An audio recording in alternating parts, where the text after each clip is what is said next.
Sarah Martinez stared at the blank space where her name should have been on the project wall, her coffee growing cold in her trembling hands as she realized that 18 months of her life had just been erased with a fresh coat of white paint. The morning sun streamed through the floor-to-ceiling windows of the downtown Seattle tech office, casting long shadows across the marble floors that suddenly felt as cold as the betrayal burning in her chest. The familiar hum of servers in the adjacent data center, which had once been a comforting soundtrack to her late-night coding sessions, now seemed to mock her as she processed the magnitude of what had just happened. The wall displayed the company's most successful projects from the past 2 years, each one meticulously documented with team photos, achievement metrics, and contributor names etched in elegant gold lettering. But where her name once proudly stood as lead developer for the revolutionary AI customer service platform that had generated $12 million in new revenue, there was now only Marcus Wellington III's name, bold and gleaming, as if he had single-handedly created the innovation that had put their small startup on the map. The irony wasn't lost on Sarah that she could see her own reflection in the polished marble beneath the wall, while her professional identity had been completely erased from the official record above. If you're enjoying this story about workplace justice and want to hear more real-life experiences like this, please subscribe to our channel to help us bring you more authentic stories, and let us know in the comments where you're watching from today. Sarah had joined Wellington Tech Solutions 3 years ago as a junior developer, fresh out of Carnegie Mellon with a computer science degree and dreams of making a real impact in the rapidly evolving world of artificial intelligence. The company, founded by Marcus Wellington Sr. in his garage 15 years earlier, had built its reputation on innovative customer service solutions for Fortune 500 companies. But Sarah quickly realized that their current systems were becoming obsolete as competitors embraced more sophisticated AI technologies. The office itself reflected the company's growth trajectory, with the original startup charm of exposed brick walls and ping-pong tables, now complemented by state-of-the-art development labs and conference rooms that could accommodate major client presentations.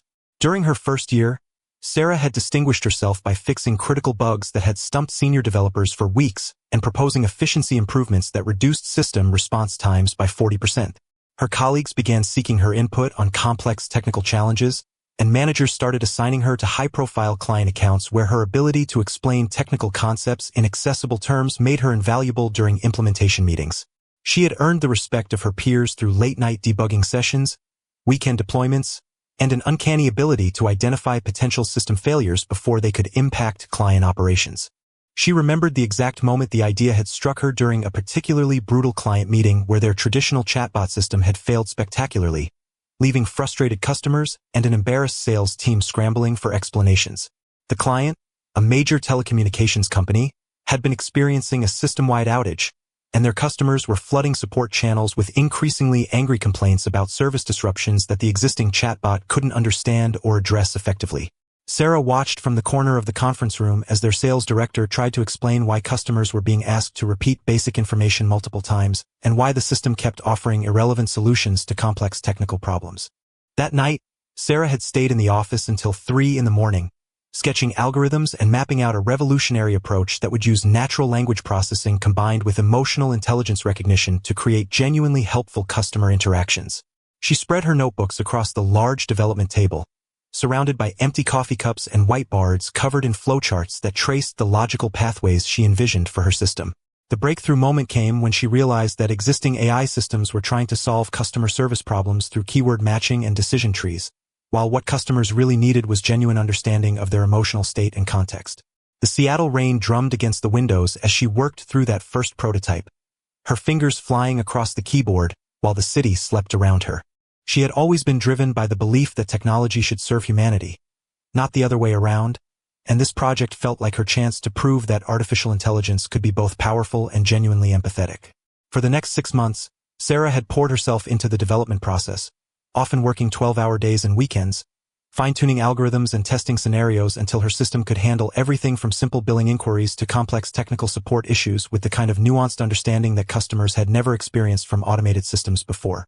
She collaborated extensively with the customer service team to understand real pain points, spending hours listening to recorded support calls to identify patterns in customer frustration and satisfaction.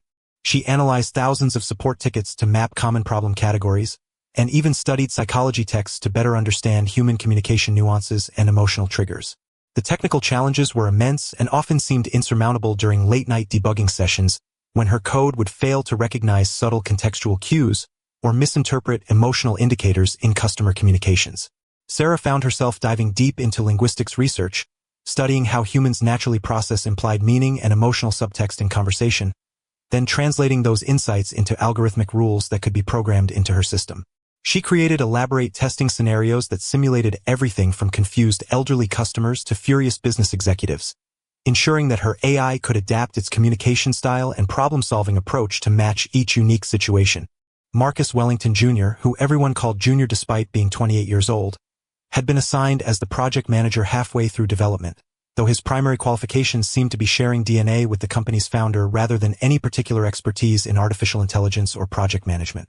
Junior had graduated from an expensive private college with a business degree and had spent the previous 2 years bouncing between different departments, never quite finding his footing until his father decided that managing Sarah's project would be good experience for him.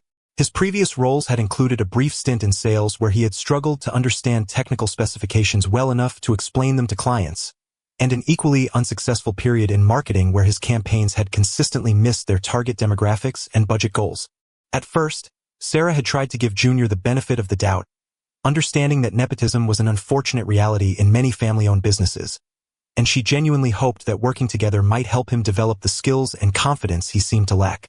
She patiently explained technical concepts during their weekly status meetings, included him in client presentations where she would handle the technical discussions while he managed the business relationship aspects, and even taught him basic coding principles during lunch breaks, believing that his success would ultimately benefit the entire project. Sarah found herself creating simplified documentation that Junior could reference when discussing the project with his father or other senior managers, and she made sure to copy him on all important communications so he would stay informed about project developments. Junior seemed grateful for her mentorship initially, often staying late to watch her work and asking questions about the development process with what appeared to be genuine curiosity. Sarah found herself enjoying the teaching aspect, remembering her own early days in tech, when experienced developers had taken time to guide her through complex concepts and industry best practices. The first sign of trouble came during a board meeting in month 8, when Junior presented Sarah's progress report to the investors without mentioning her contributions, referring to the project as his innovation and describing the technical breakthroughs as if he had personally solved each algorithmic challenge.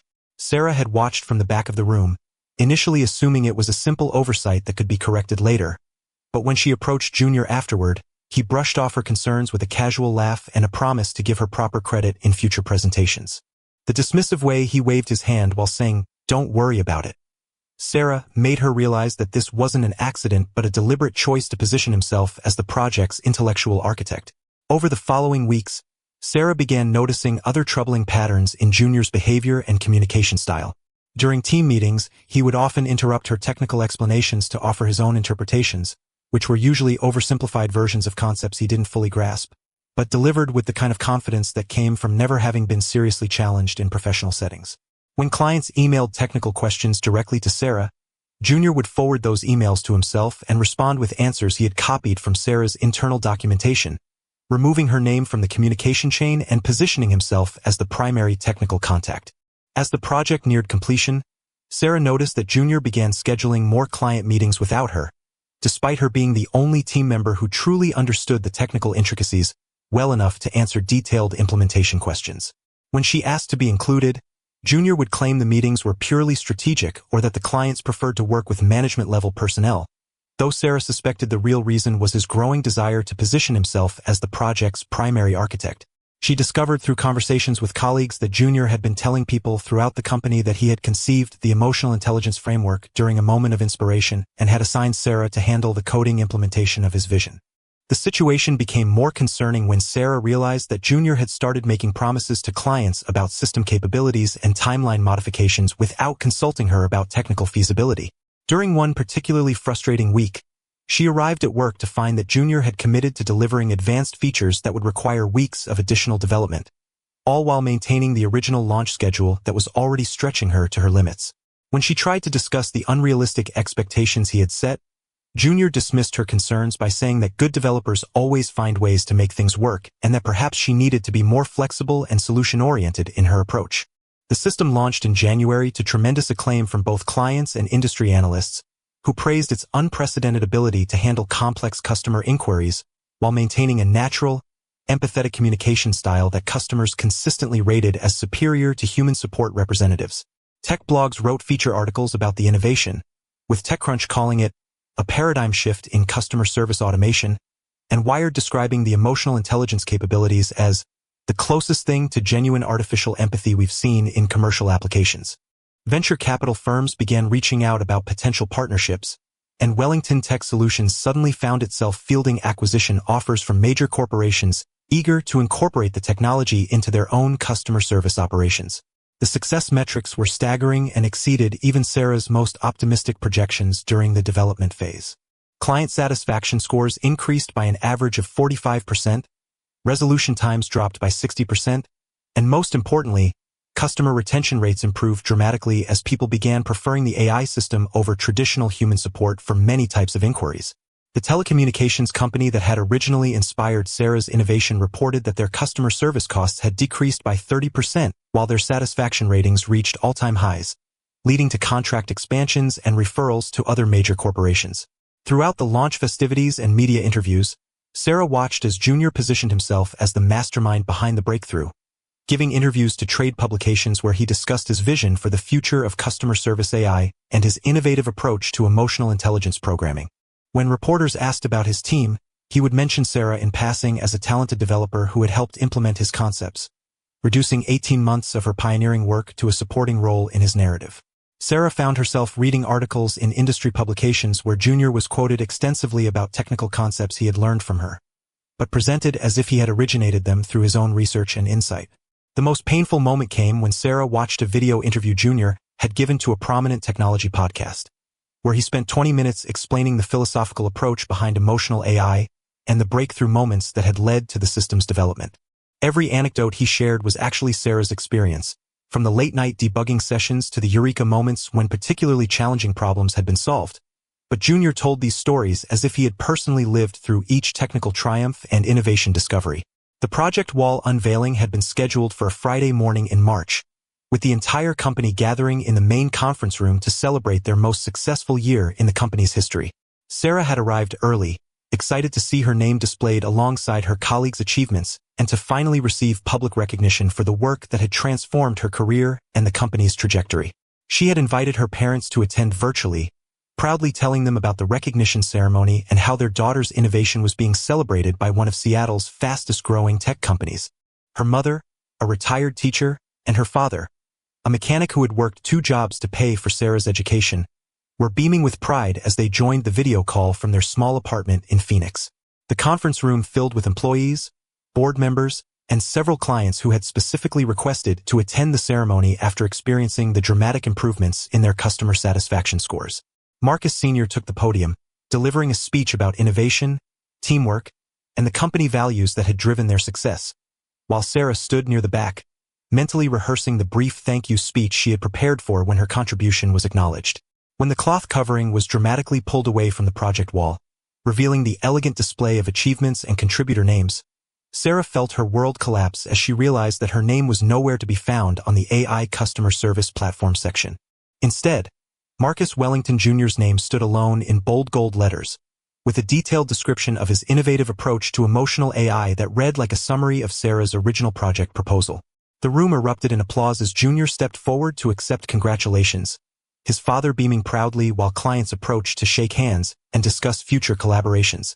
Sarah stood frozen, feeling as though she was watching the scene through thick glass, unable to process how 18 months of her life's work had been completely erased from the company's official history. Her parents, still watching through the video call on her laptop, asked confused questions about why her name wasn't displayed, and Sarah found herself making excuses about technical errors and promising to follow up with management later, unable to admit even to herself what had clearly happened. The betrayal felt physical, like a weight pressing down on her chest, making it difficult to breathe as she watched Junior bask in recognition for innovations he couldn't even properly explain when pressed for technical details. That weekend, Sarah sat in her Capitol Hill apartment, staring out at the Space Needle while rain streaked down her windows, trying to decide how to respond to what felt like the theft of her professional identity. She had documented everything throughout the development process, maintaining detailed records of code commits, design decisions, client feedback, and technical specifications, but she wasn't sure how to address the situation without appearing petty or vindictive to senior management. She called her best friend Jessica, who worked as a labor attorney in Portland, and explained the situation while pacing around her small kitchen. Jessica listened carefully before asking pointed questions about documentation, witness testimony, and company policies regarding intellectual property and project attribution, her legal training immediately recognizing the potential severity of the situation. "Sarah, this isn't just about recognition," Jessica said firmly. "If your innovations are generating significant revenue and someone else is claiming credit, this could affect your entire career trajectory, not to mention potential compensation and advancement opportunities. You need to address this systematically and professionally, but you definitely need to address it." Monday morning arrived with typical Seattle drizzle, and Sarah entered the office with a carefully prepared plan to first speak directly with Junior about correcting the attribution, hoping that a private conversation might resolve the situation without involving senior management or creating unnecessary workplace drama.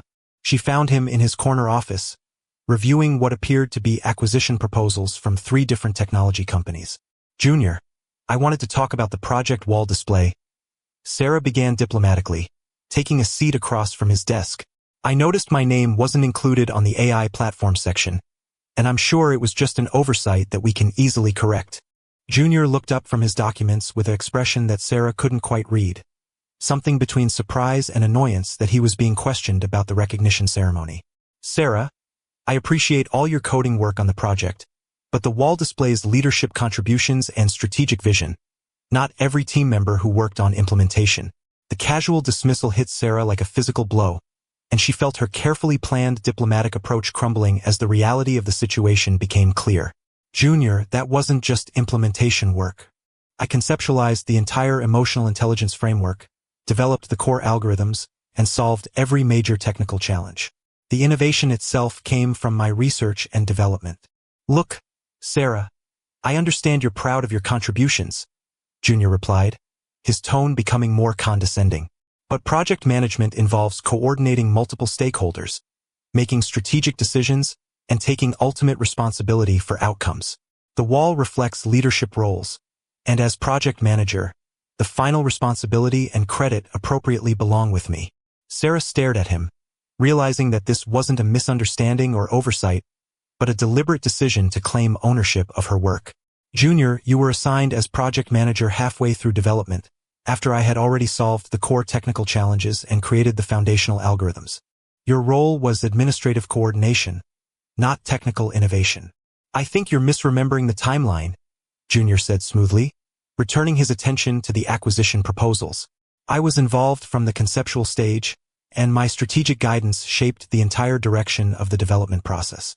I'm sorry if you feel underappreciated, but the attribution is correct as displayed." Sarah left the meeting feeling nauseous, finally understanding that Junior had no intention of correcting the record and was, in fact, committed to maintaining the fiction that he had created her innovation. She spent her lunch break walking through Pike Place Market, trying to clear her head and decide on her next steps, while watching vendors sell fresh fish and tourists navigate the crowded aisles.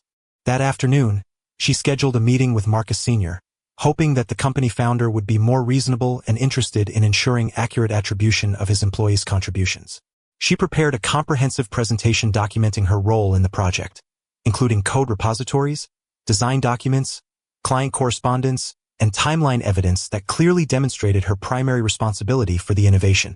Marcus Sr.'s corner office overlooked Elliott Bay, and Sarah could see ferries crossing the gray water as she explained the attribution issue and requested that the project wall be corrected to properly reflect her contributions. Senior listened politely, occasionally asking clarifying questions about technical details and project timelines, and Sarah began to feel hopeful that he would address the situation fairly. "Sarah, I appreciate you bringing this to my attention," Senior said after reviewing her documentation. "Your technical contributions were clearly significant, and I want to make sure all our employees feel valued and recognized. However, I think there might be some confusion about the purpose of the project wall and what kind of achievements it's meant to highlight." Sarah felt her heart sinking as Senior continued, recognizing the same dismissive tone she had heard from his son earlier that morning. "The project wall celebrates strategic leadership and business impact, not technical implementation details," Senior explained. Junior demonstrated excellent project management skills, navigated complex client relationships, and ultimately delivered a successful business outcome. While your coding work was valuable, leadership recognition appropriately belongs with the team member who took overall responsibility for the project's success.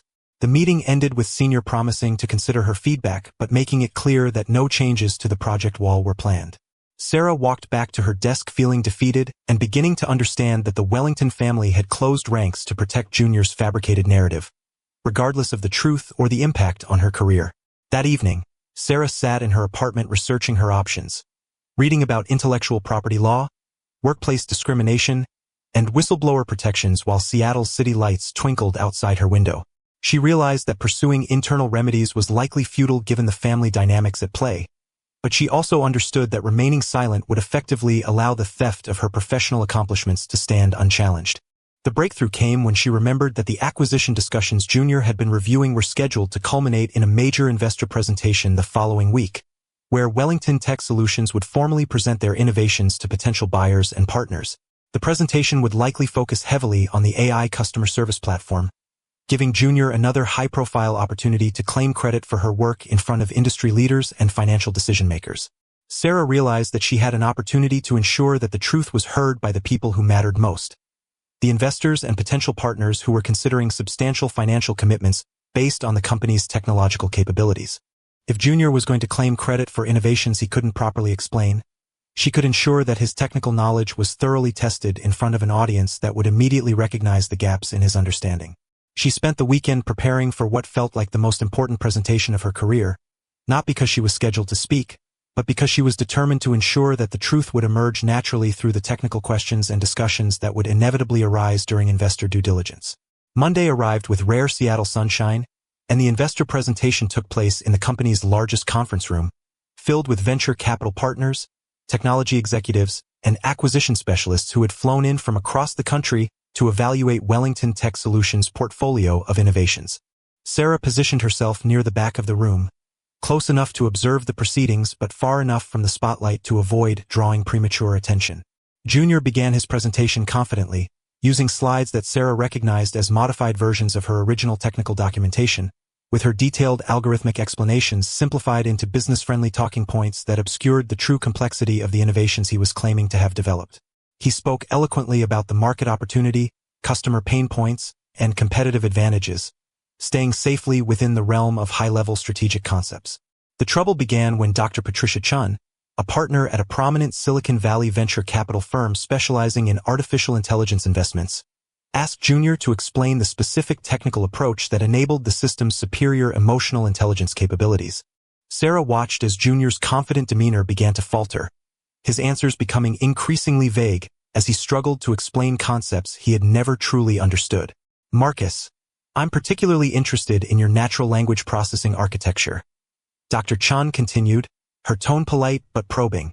"The customer satisfaction improvements you've documented suggest some innovative approaches to sentiment analysis and contextual understanding. Could you walk us through the key algorithmic innovations that differentiate your system from existing solutions?" Junior glanced nervously toward the back of the room, and Sarah realized he was looking at her, silently hoping for rescue from a technical discussion he was completely unprepared to handle. She remained motionless, watching as he attempted to answer with generic industry terminology that sounded impressive but revealed his fundamental lack of understanding of his own supposed innovation. "Well, we implemented advanced machine learning protocols with robust data integration frameworks," Junior began, his voice less steady than before. "The system utilizes sophisticated algorithmic processing to achieve optimal customer interaction outcomes through enhanced technological solutions." Dr. Chun exchanged glances with her colleagues, and Sarah could see that the investors were beginning to recognize that they were hearing marketing speak rather than technical expertise. Other investors began asking increasingly specific questions about implementation details, scalability challenges, and technical specifications that Junior clearly couldn't answer with any depth or accuracy. The presentation began to unravel as Junior's responses became more evasive and his technical explanations more obviously superficial. Sarah watched the investors' expressions shift from interest to skepticism as they realized that the supposed architect of the company's most valuable innovation couldn't explain how his own system actually worked. Finally, Marcus Sr. intervened, suggesting that they bring in Sarah Martinez, their lead developer, to address some of the more technical questions that the investors were raising. Sarah felt every eye in the room turn toward her as she was called forward, the moment she had been preparing for since discovering her name erased from the project wall. Sarah has been instrumental in the implementation phase of our AI platform, Senior said carefully, trying to maintain Junior's leadership narrative while acknowledging the need for someone who could actually answer the investors' questions. Sarah approached the front of the room, her heart pounding but her mind clear about what needed to happen. She began by addressing Dr. Chen's original question about natural language processing architecture, launching into a detailed technical explanation that immediately demonstrated her deep understanding of every aspect of the system's design and implementation. The key innovation is in the emotional context mapping algorithm I developed, which analyzes not just the semantic content of customer communications, but also the underlying emotional states through a combination of linguistic pattern recognition and contextual inference modeling, Sarah explained, drawing diagrams on the whiteboard to illustrate the complex relationships between different system components. The room's energy shifted palpably as the investors recognized that they were finally hearing from someone who genuinely understood the technology they were evaluating. Questions began flowing rapidly, and Sarah found herself in her element, explaining algorithmic challenges, scalability solutions, and technical innovations with the passion and expertise that had driven her to create the system in the first place. Dr. Chun leaned forward, clearly impressed by the depth of Sarah's knowledge. "This is fascinating work, Sarah. The emotional intelligence framework you've described represents a significant advancement over current industry solutions. How long have you been leading this project?" The question hung in the air like a loaded weapon, and Sarah felt the weight of the moment as she realized that she could no longer avoid addressing the attribution issue that had brought her to this point.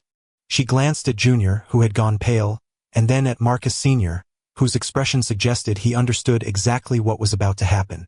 "I've been developing this system for 18 months, Sarah replied simply. "From the initial concept through final implementation." Dr. Chen's eyebrows raised slightly. "I see. And Marcus, your role has been more on the strategic and business development side." Junior opened his mouth to respond, but Dr. Chen's attention had already shifted back to Sarah, along with that of every other investor in the room. Sarah realized that she had reached the point of no return, where remaining silent would be tantamount to perpetuating a fraud that could affect not just her own career but also the financial decisions of sophisticated investors who deserved to understand exactly what they were evaluating. "Actually, I should clarify something important," Sarah said, her voice steady despite her racing heart. "The AI customer service platform, including all the core innovations we've been discussing, was conceptualized, designed, and developed entirely by me. I identified the market opportunity, created the emotional intelligence algorithms, solved the technical implementation challenges, and managed the client testing process."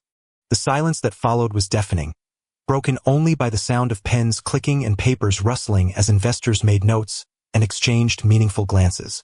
Junior looked stricken, while Marcus Sr.'s face had taken on a carefully neutral expression that Sarah recognized as barely controlled anger. Dr. Chen's voice cut through the tension. "Sarah, are you saying that you are the primary architect of this technology?" "Yes," Sarah replied without hesitation. "I am." What followed was 45 minutes of the most intense technical questioning Sarah had ever experienced, as investors probed every aspect of the system's design, implementation, and potential for scalability and improvement. Sarah answered every question with confidence and detail, demonstrating not just comprehensive knowledge but also the kind of innovative thinking that had created the breakthrough in the first place. Meanwhile, Junior sat silent and increasingly irrelevant as it became obvious to everyone in the room that he had no meaningful understanding of the technology that had supposedly made his career. Several investors began directing questions specifically to Sarah about future development possibilities, market expansion opportunities, and technical leadership capabilities, effectively treating her as the key asset they were evaluating rather than an interchangeable team member. The presentation concluded with Dr. Chun requesting a private meeting with Sarah to discuss her long-term career plans and potential interest in other opportunities, while other investors exchanged business cards with her and expressed interest in future conversations about the technology's development and commercialization potential. As the investors filed out of the conference room, Sarah found herself surrounded by representatives from 3 different companies who wanted to discuss potential partnerships, acquisitions, or direct hiring opportunities.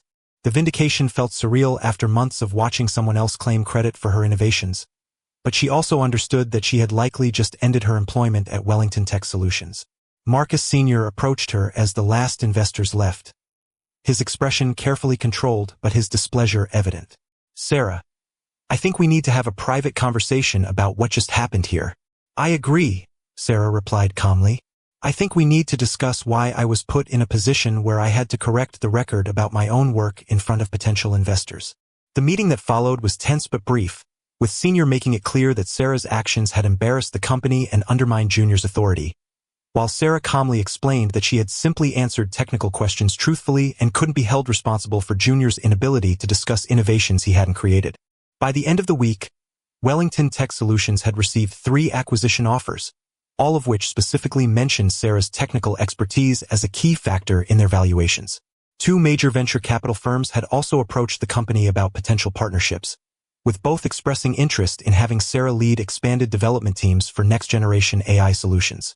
However, it became clear that the working relationship between Sarah and the Wellington family was irreparably damaged, with Junior unable to function effectively in meetings where Sarah was present and Senior struggling to maintain the family narrative while acknowledging Sarah's obvious value to potential partners and investors.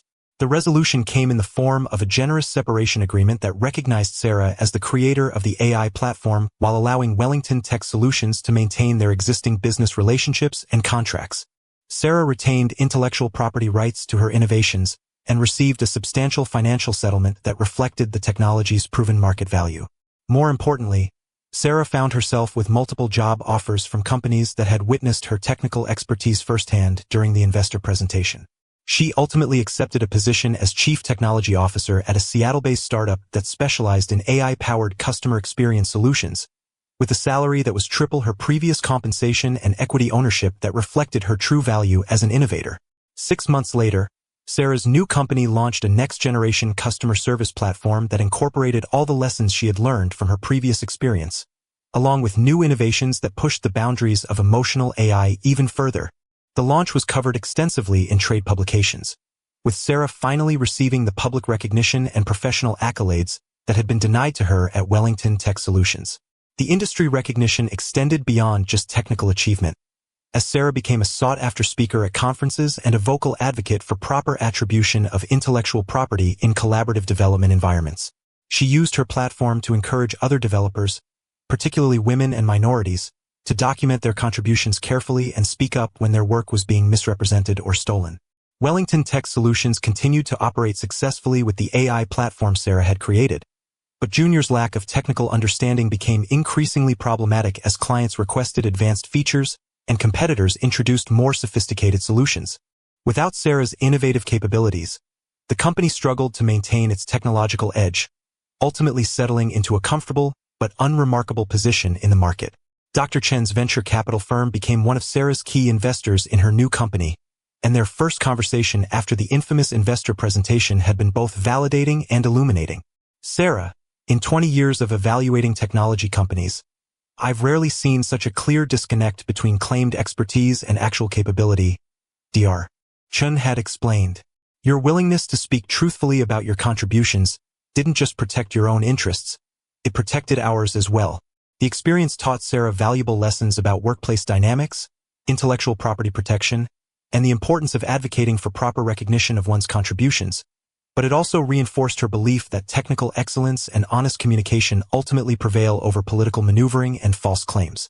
Looking back on the entire experience from her new corner office overlooking Puget Sound, Sarah realized that having her name erased from the project wall had been the catalyst for a career transformation that had ultimately led to greater success, recognition, and professional satisfaction than she might have achieved by remaining silent about the attribution theft.